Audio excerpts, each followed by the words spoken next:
part of Tuesday's federal budget plan for the Canadian government. It's to streamline home building by trying to cut timelines, costs, and emissions to supercharge home building, is the way they put it. Can they deliver? That question is what we're putting to Derek Goring. He's CEO of Northcrest Developments. Thanks for joining us today. Appreciate that. Thanks, Marilla. So I know your company will be building about 30,000 new affordable homes in Toronto. Can we start by you sharing the estimated budget on a project like that one? Sure. With a project like this, we're essentially building a city within the city. So in addition to the 30,000 plus homes, we have to build infrastructure, community centers, parks, schools. So overall, it's about a $30 billion project. Okay. So we know the government of Canada is planning to put, or at least has put in, $13 billion for Build Canada Homes. In your mind, what does that amount to? How much can be done with this initial installment? Yeah, I think what's really important about the way the federal government's gone about this is it doesn't rely on the government providing all the capital required. It's really about co-investing with the private sector and other levels of government to unlock a lot of housing. And so whether it's infrastructure investments like new roads and sewers and water infrastructure, as well as contributions directly to make housing more affordable, it's allowing the private sector to make investments that generate the returns they need to allow those investments to happen. And so the idea of co-investment, I think, is a really important part of the principles of this budget and something that we think is the right approach given the limited resources the federal government has. Okay, so let's also talk about another initiative, which is the GST break for first-time home buyers for a purchase under $1 million. We've already heard some say, housing advocates, they should extend that to all home buyers. I'm wondering what you think.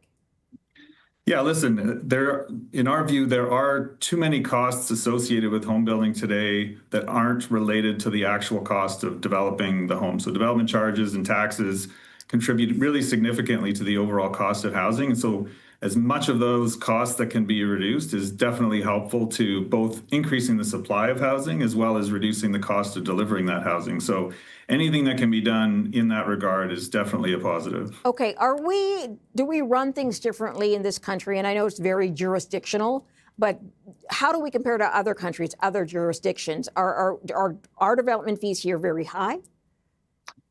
Yes. In fact, about 30% of a lot of housing units, depending on where you are in the country, is from costs of government fees and taxes, which is definitely high. One of the other problems that this country has, and which I think the budget is trying to address, is the speed of approvals. And we have seen improvements in that regard, both from the City of Toronto, but also the province and the federal government are all recognizing that issue. And really, time is money. So the longer a project takes to build, the more expensive it's going to be. What about just space? The project we're talking about in Toronto that your company is working on is in an area called Downsview Park, which is federally owned land, I would imagine. And I'm wondering, how easy is it, do you think, for the government to start opening up some of these lands for development? Because they must have resisted this for a very long time.